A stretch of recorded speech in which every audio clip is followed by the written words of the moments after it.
Siapakah Delano Ladan, penyerang jebolan Feyenoord yang bermimpi bela timnas Indonesia? Sidang naturalisasi Jai Ijes dan Nathan Joaon akan digelar bulan depan. Welbelah Jardim ungkap alasan pilih Indonesia ketimbang Brazil. Rekan setim Lionel Messi bakal main di Indonesia. Saine Patinama tampil full time. Viking FK takluk dari Strom Godsit.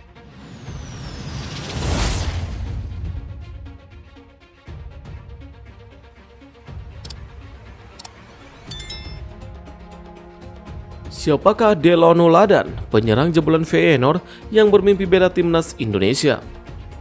Pemain keturunan Indonesia Delano Ladan menunjukkan hasratnya yang kuat untuk membela timnas Indonesia. Ladan bahkan mengambil inisiatif dengan mengirim pesan langsung melalui Instagram kepada Ketua Umum PSSI, Erick Thohir.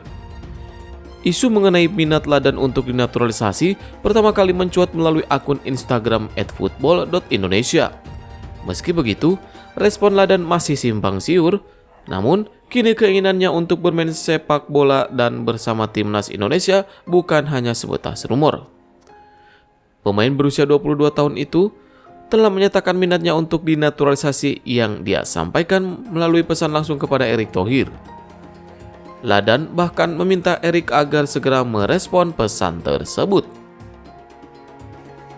Ladan memiliki akar kebangsaan Indonesia melalui keturunan dari kakeknya. Dia merupakan produk akademi klub elit Belanda Feyenoord dan telah bermain untuk beberapa klub lain di Belanda sebelum bergabung dengan Top Os di Liga 2 Belanda. Meskipun bermain untuk klub yang berbeda di peringkat bawah klasemen, pemain yang berposisi sebagai penyerang itu telah mencetak 1 gol dalam 9 penampilannya bersama Top Os. Selain berkompetisi secara teratur di level klub, Ladan juga memiliki pengalaman membela timnas Belanda dalam kelompok umur. Inilah profil Delano Ladan. Pemain berusia 23 tahun itu tercatat memulai karir sepak bolanya di Akademi Feyenoord pada 2006 sampai 2011 lalu.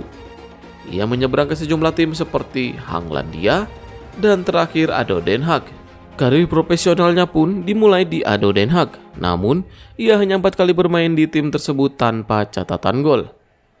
Ladan lantas dipinjamkan ke Top Os, lalu diangkut secara gratis oleh SK Schamburg. Di sana, pemain kelahiran 9 Februari 2000 itu sempat mengemas 4 gol dan 2 assist dari 26 penampilan. Sayangnya, Ladan dilepas setelah kontraknya berakhir pada Juli 2021.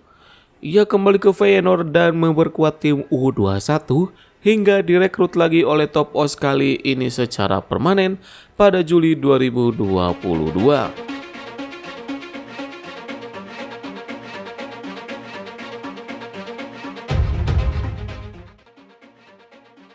Sidang naturalisasi Jai Ijes dan Nathan Joaon akan digelar bulan depan. DPR RI menggelar sidang naturalisasi 2 pemain keturunan Jai Ijes dan Nathan Joaon usai masa reses. Adapun masa reses DPR RI berlangsung hingga Senin 30 Oktober 2023. Hal itu dikonfirmasi Wakil Ketua Komisi 10 DPR RI, Hetifah Syajafuddin, saat menjawab komentar warganet di akun Instagram @hetifah. Wanita yang juga Wakil Ketua Umum DPP Partai Golkar ini memastikan sidang proses Ijes dan Nathan digelar dalam waktu dekat. Sebelumnya, Menteri Pemuda dan Olahraga Dito Aryo Tejo melaporkan bahwa proses naturalisasi kedua pemain itu sudah sampai di DPR RI. Kabar tersebut disampaikan Kala Menpora Dito meninjau trofi Tor Piala Dunia U17 2023 di Surabaya. Sementara itu, Ketua Umum PSSI Erick Thohir mengatakan jika proses keduanya ditargetkan rampung pada Maret 2024. Itu artinya, timnas Indonesia berpeluang diperkuat 2 pemain naturalisasi anyar dalam laga kontra Vietnam di putaran kedua kualifikasi Piala Dunia 2026 zona Asia. Kendati demikian, jika sidang naturalisasi tersebut rampung pada November 2023, maka terdapat kemungkinan mereka siap memperkuat timnas Indonesia pada Piala Asia 2023. Adapun timnas Indonesia melakoni partai perdana di Piala Asia 2023 pada 15 Januari 2024 menghadapi Irak. Usai berlangsung di DPR RI, maka proses kedua pemain tersebut tinggal menunggu surat keputusan Presiden.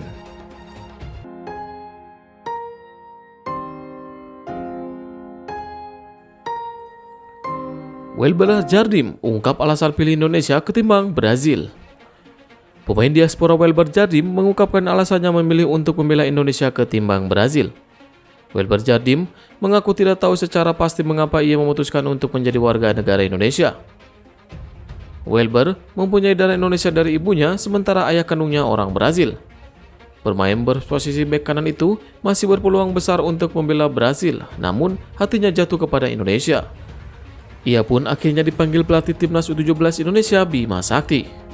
Kedatangannya membuat Bima Sakti terkesima. Bima Sakti pun memastikan Welber Jardim akan membela timnas U17 Indonesia di Piala Dunia U17 2023. Welber Jardim dari awal memang ingin bermain di Piala Dunia U17 2023. Hingga akhirnya, ia tidak menolak tawaran dari timnas U17 Indonesia. Saya tidak tahu apa alasannya, tapi ada yang memanggil saya untuk bermain di Piala Dunia U17 2023. Saya pribadi mau bermain di Piala Dunia, kata Welber Jardim. Elis Sanggilo Jardim berpesan agar Welber Jardim harus fokus bersama timnas U17 Indonesia di Piala Dunia U17. Ayah meminta saya untuk berkonsentrasi di Piala Dunia U17 nanti. Semua masyarakat Indonesia mau melihat saya bermain, jadi harus bermain bagus. Banyak anak-anak yang juga ingin membela timnas Indonesia. Jadi, saya harus fokus untuk bisa memberikan yang terbaik, tutup Welber Jardim.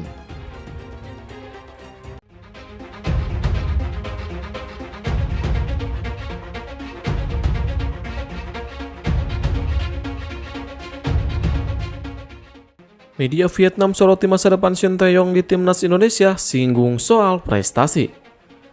Pelatih timnas Indonesia Shin Tae-yong memang jadi sosok yang membawa perubahan di sepak bola Indonesia. Namun, meski sudah membangun tim sejak 4 tahun lalu, masa depan pelatih asal Korea Selatan ini belum pasti. Sebenarnya, kontrak Shin Tae-yong akan berakhir pada bulan Desember tahun ini. Dia kemudian mendapatkan kontrak baru yang cukup singkat, yakni hingga bulan Juni tahun depan. Dua agenda yakni putaran kedua kualifikasi Piala Dunia 2026 zona Asia dan Piala Asia 2023 akan jadi pertimbangan untuk menentukan masa depannya. Selain itu, dia baru saja ditunjuk sebagai penasihat tim asal Korea Selatan Seongnam FC. Media Vietnam The Chow 247 memprediksikan bahwa masa depan Shin Tae-yong masih belum jelas di Indonesia. Dalam artikel berjudul Shin Tae-yong tinggalkan Indonesia, mereka menilai bahwa skuad Garuda sebenarnya memiliki persiapan yang apik dalam 2 ajang internasional yang akan mereka hadapi. Namun, di balik itu ada sosok Shin Tae-yong nasibnya yang masih belum jelas. Masih dari sumber yang sama, mereka mengakui bahwa Shin Tae-yong sudah bekerja keras sejauh ini. Namun, misi untuk membawa sepak bola Indonesia ke level lebih tinggi masih saja gagal. Hal tersebut dilihat dari gelar yang dipersembahkan untuk Indonesia. Di kancah sepak bola Asia Tenggara, mereka menyoroti bahwa pelatih berusia 53 tahun ini masih belum bisa menjadi juara.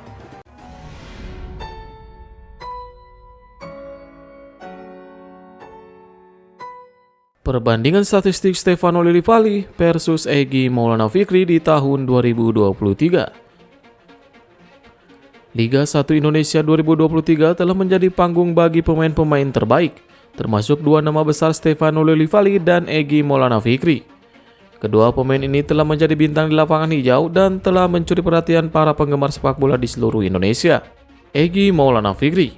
Hingga pekan ke-15 ajang Liga 1 musim 2023-2024, Egy Maulana Fikri masih menjadi andalan Dewa United.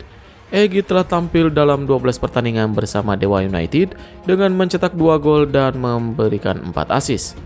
Dari 12 pertandingan tersebut, Egy bermain penuh hanya dalam 3 pertandingan, termasuk melawan PSM Makassar, Bali United, dan Barito Putra. Ia selalu dimainkan sejak menit awal tanpa duduk di bangku cadangan. Di timnas senior, Egy memiliki 18 cap dengan torehan 6 gol. Ia tampil lebih produktif saat bermain untuk timnas U19 dengan 16 caps dan 15 gol.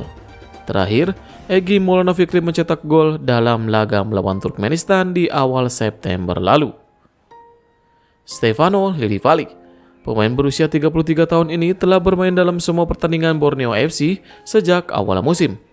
Dalam 14 pertandingan yang ia jalani, hanya 3 kali ia digantikan.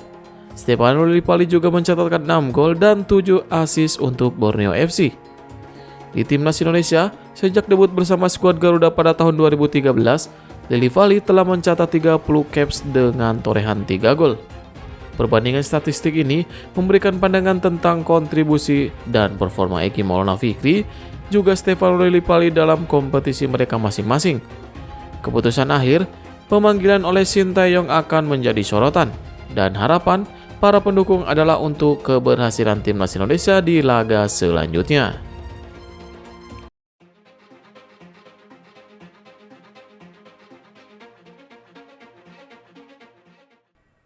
Rekan setim Lionel Messi bakal main di Indonesia. Rekan satu tim Lionel Messi di Inter Miami bakal tampil di Piala Dunia U17 2023 di Indonesia bersama timnas U17 Amerika Serikat. Pemain itu ialah Taylor Hall. Pemain 17 tahun itu bermain di posisi bek tengah. Ia menjabat sebagai kapten timnas U17 Amerika Serikat.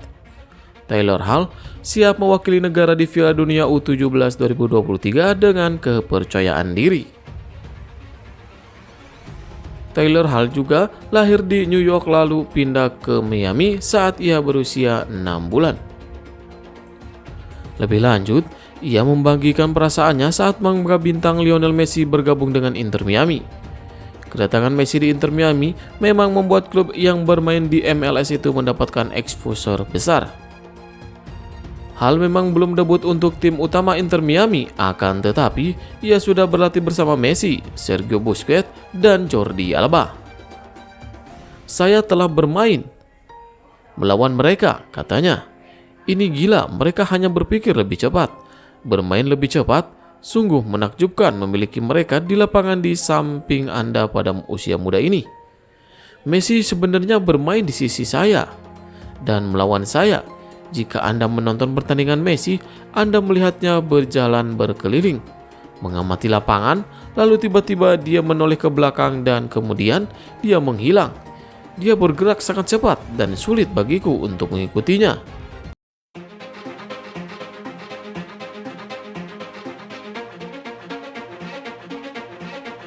Saine Patinama tampil full time. Viking FK takluk dari Strom Godsit. Bek timnas Indonesia Saine Patinama tampil sepanjang 90 menit dalam laga yang mempertemukan Viking FK melawan Strom Godset di Liga Norwegia 2023. Meskipun bermain penuh, pemain berusia 25 tahun itu tidak mampu membantu Viking FK meraih kemenangan. Setelah mereka kalah dengan skor 0-1 dari Strom Godset di pertandingan ke-26 Liga Norwegia di Marienlyst Stadium pada hari Minggu 29 Oktober 2023. Meskipun tampil sebagai tim tamu, Viking FK mendominasi jalannya pertandingan. Mereka berhasil menguasai 57% penguasaan bola dan menciptakan 17 peluang dengan 6 diantaranya mengarah ke gawang lawan. Di sisi lain, Strom Godset hanya menguasai 43% penguasaan bola dan menciptakan 14 peluang, dengan hanya 3 diantaranya mengarah ke gawang Viking FK. Satu-satunya gol dalam pertandingan ini dicetak oleh Elias Melkersen pada menit ke-29.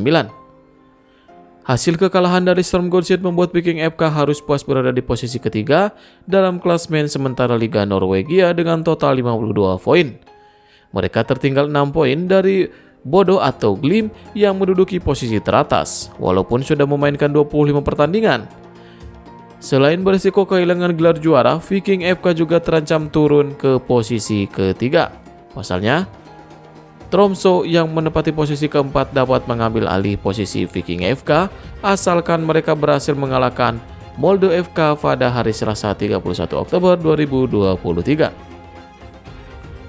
Sementara itu, Bodo atau Glim memiliki kesempatan untuk menjauh dari 2 pesaing terdekatnya, yaitu Brann dan Viking FK. Yang keduanya mengumpulkan total 52 poin. Hal ini karena Bodo atau Glim akan bermain melawan Lillestrøm pada hari Selasa 31 Oktober 2023. Sayangnya, Saine Patinama dan rekan-rekannya belum berhasil mengatasi tren negatif dalam 4 pertandingan terakhir. Viking FK telah menelan 3 kekalahan dan 1 hasil imbang dalam 4 pertandingan terakhir mereka.